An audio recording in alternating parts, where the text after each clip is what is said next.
3 reasons I believe that the Raiders should have a better offense in 2021 today on Night of the Shield.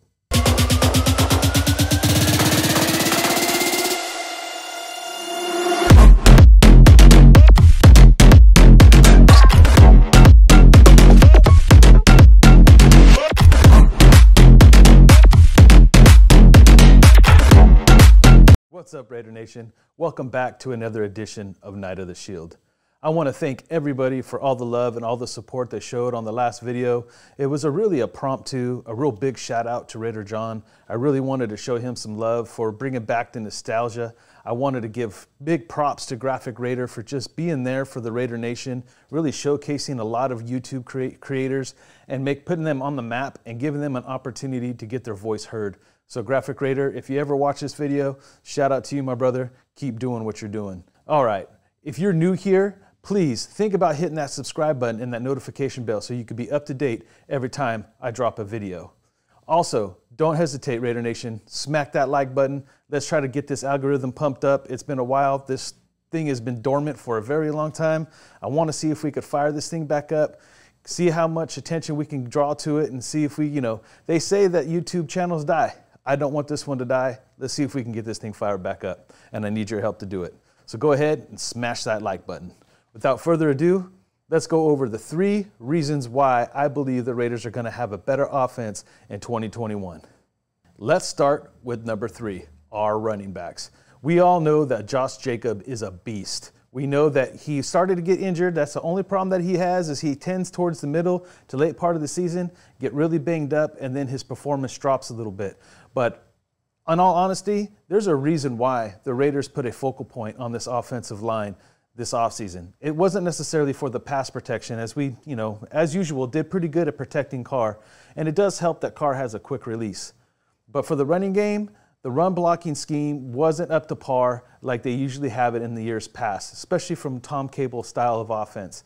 So the emphasis is going to be on the running attack coming into training camp and into the season. And I'm expecting Josh Jacobs to have a big year because the emphasis is going to be solely on run blocking and getting him going. We also brought in Drake. I think this, he's going to be a great second addition. It's going to be like thunder and lightning.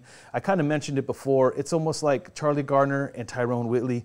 It's going to be something similar to that.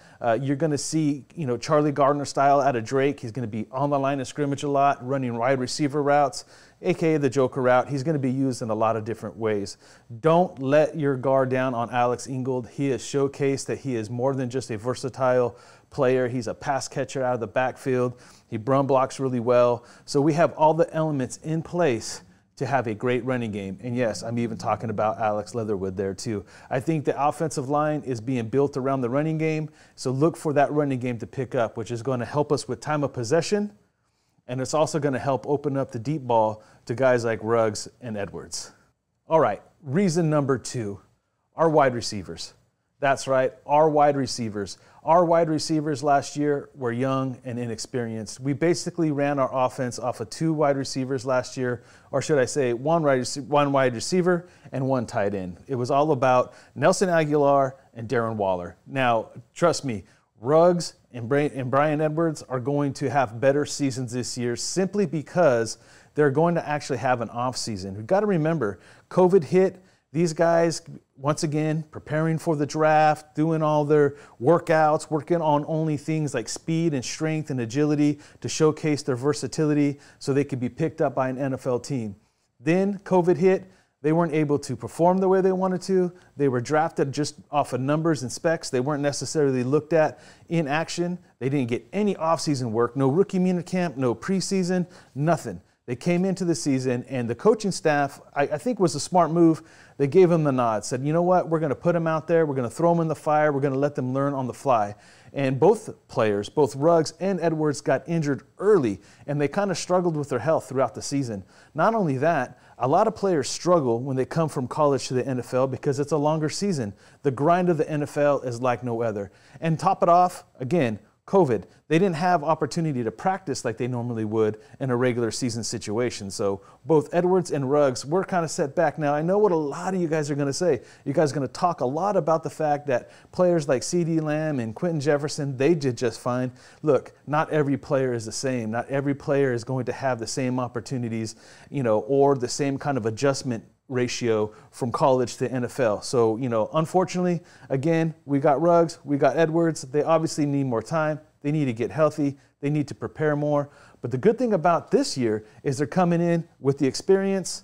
They came in, they went through a whole season. Now they're going to have all the preparation time, the strength training, the coaching, the meetings, everything. They're going to be more prepared. They know the offense. And I think the additions that we added to the receiving core is going to help too.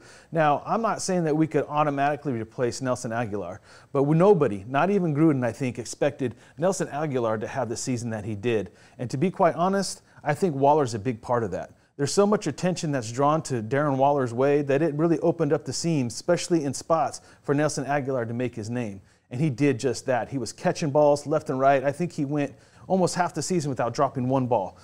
And caught a lot of touchdowns. So Nelson Agholor was a big focal point on this team, but I think Brown is going to fill that role just fine. And again, I really expect Ruggs to really pick it up. Now, we brought in a lot of speed. We still have Zay Jones. We brought in Snead. They're looking at another wide receiver as I'm making this video. So, which I don't see him making it the team, but I really think that the pieces are in place to have the speed, the route running ability, the explosive plays downfield, along with this running game. I expect us to be able to push the ball downfield, get more touchdown, but more importantly, be better in the red zone. And I think Edwards is going to be a big part of why we're doing that. So again, wide receivers will be better in 2021. Our wide receiver core will be more experienced. They'll have more repetitions with Carr, and I see that being a real stepping stone for this Raider offense. Now, without further ado, let's get into the number one reason why I believe that the Raiders are going to have a better offense in 2021. And it's simple. It's our defense.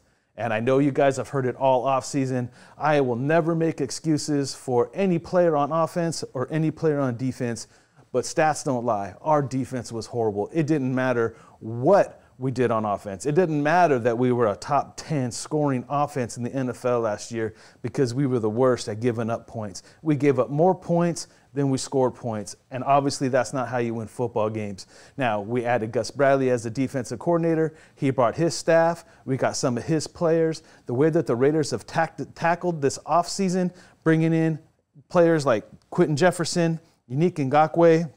We still have Clelin Ferrell. We still have Max Crosby. We made a lot of the adjustments across the linebacking core. We fixed our secondary in the safety position by drafting Moehrig. We still got Abrams. And I'm going to do a special video just on the defense alone because there's a lot I want to talk, especially when it comes to Jonathan Abram. I believe that there's a lot more there than we think. I think he's going to really come into his own this year, and we'll get into that in another video.